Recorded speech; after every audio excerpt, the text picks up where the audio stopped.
icLAAo, I can't lose. No reality where I lose. Ever. Today is Thursday, July 2nd, 2026, day 183 of the 100 push-up, 100 squat progressive challenge for a year. We're halfway through the year now in the month of July, so we're doing 160 push-up, 160 squat every single day for this month. Let's go. They announce every plan, they reveal every insecurity, and in doing so, they hand over their entire blueprint to people who haven't earned a single piece of it. But a man living by Machiavelli's code understands a ruthless truth. The less people know, the more they imagine. The more they imagine, the more they fear. The more they fear, the more they respect. You must become the kind of man whose silence is louder than other people's noise, whose restraint is more intimidating than anger, and whose unpredictability keeps others walking carefully around your presence. When people cannot predict your moves, they hesitate. Hesitation is power. When they cannot read your intentions, they guard their own. Guarded people make mistakes. When they cannot control your emotions, they lose their ability to influence your behavior. This is the psychological asymmetry you must build. One where you see everything, but reveal nothing. Where you listen deeply, but speak selectively. Where you move deliberately, but never announce your next step. Machiavelli taught that a leader must conceal his motives until the moment action is unavoidable. You are not hiding out of fear. You are hiding out of strategy. Your privacy becomes armor. Your unpredictability becomes leverage. Your mystery becomes magnetism. And understand this, unpredictability does not mean chaos. It means controlled intention. It means being emotionally stable, but behaviorally unreadable. It means choosing not to reveal whether you are hurt, angry, disappointed, or uninterested. It means refusing to give people the emotional map they need to manipulate you. Once others know what affects you, they can shape you. Once they know what triggers you, they can provoke you. Once they know what you feel.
People suddenly notice the silence where your voice used to be, the emptiness where your presence once stood, the missing energy that only you provided.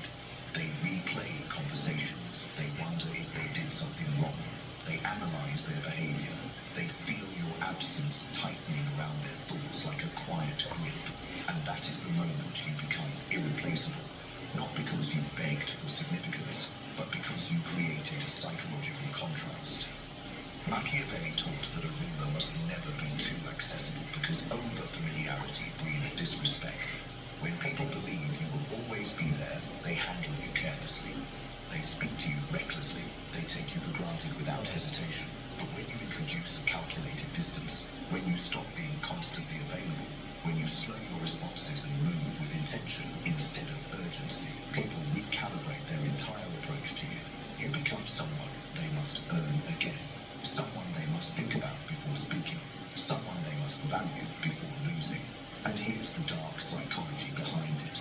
The human mind never obsesses over what it fully understands. It obsesses over what it cannot grasp. It craves uncertainty.